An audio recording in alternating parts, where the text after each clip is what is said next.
Ubaid bin Umair റളിയല്ലാഹു അൻഹു പറഞ്ഞു, ഒരാൾക്ക് 3 കൂട്ടുകാരനാണുള്ളത്. ചിലരേക്കാൾ ഏറ്റവും ബന്ധപ്പെട്ട കൂട്ടുകാർ. ഒരു പ്രശ്നം വന്നപ്പോ ഏറ്റവും അടുത്ത കൂട്ടുകാരനെ സമീപിച്ചു, സഹായിക്കണം എന്ന് പറഞ്ഞു. പക്ഷെ ആ കൂട്ടുകാരൻ തിരിഞ്ഞു നോക്കിയതേയില്ല. പിന്നെ രണ്ടാമത്തെ കൂട്ടുകാരനോടായി സഹായം തേടൽ. സഹായം ചോദിച്ചപ്പോ ആ കൂട്ടുകാരൻ പറഞ്ഞു, നീ ഉദ്ദേശിക്കുന്ന സ്ഥലം വരെ ഞാൻ നിന്റെ കൂടെ വരാം. അവിടെ എത്തിയാൽ നിന്നെ സഹായിക്കേണ്ട വിഷയത്തിൽ എനിക്ക് ഇടപെടാൻ കഴിയില്ല. നിന്റെ കൂടെ ഞാനൊന്ന് വരും.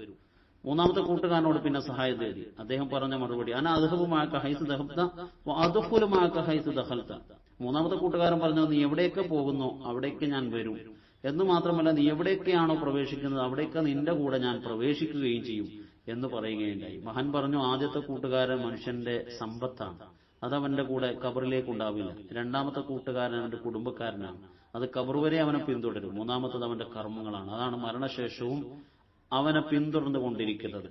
അതുകൊണ്ട് മരണശേഷവും നമ്മുടെ കൂടെ ഉണ്ടാകുന്ന കൂട്ടുകാരനെ നാം കൂട്ടുകാരാക്കുക.